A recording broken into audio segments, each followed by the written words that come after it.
Here we're looking at a 2010 Mercedes C300 4Matic. And this is the 722-9 7-speed automatic transmission with the all-wheel drive 4Matic unit that's integral with the case. Now, one common problem with this design is that the bearings share the lubricant with the transmission. So I'm lubricating these tapered roller bearings with transmission fluid. And as you can see, they live a hard life. Now this vehicle is also probably driven very hard also.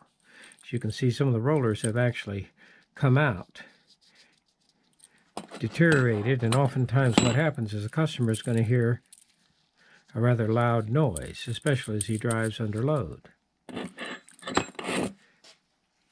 Now what I've purchased from Transmission Jobber is a kit that includes all 4 bearings. And by the way, 3 of these bearings are the same part number. One is a little different, a little smaller, and the 2 associated seals for the front and rear output shafts. Very reasonably priced, about $200. It's Transmission Jobber.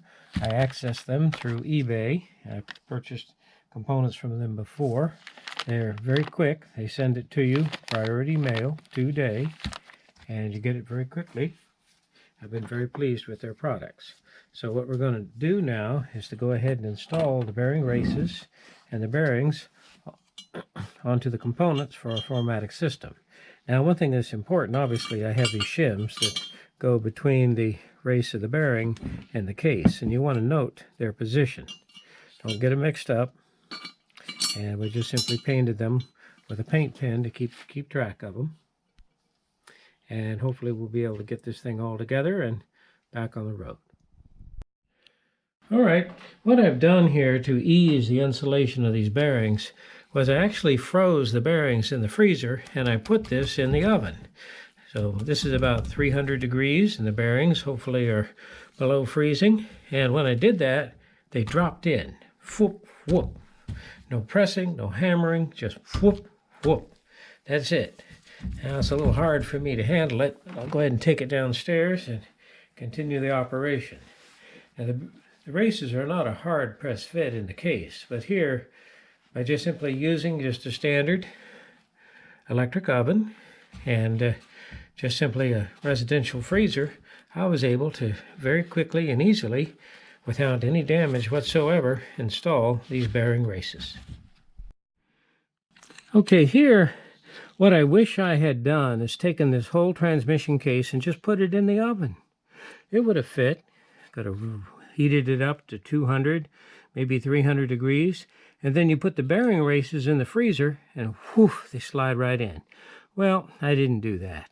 So I've been beating and beating and beating. It's hard to get them in, and it would have been so much better if I had just heated this in the oven, frozen the races in the freezer, and then whoof, they would have gone right in. Now, if you are beating on the bearing race, obviously you want to use a material that's much softer than the bearing race. So obviously brass or aluminum. And of course that's what I've been using here, trying to put these in. But again, coefficient of expansion, take advantage of it. Aluminum is tremendous. Just simply warm it to 300 degrees.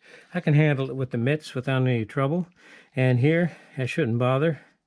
The seal, it's electric oven, and just freeze the races. Whoof, whoof, they slide right in. And you can finish them, you know, with the driver, but the initial installation would be much easier.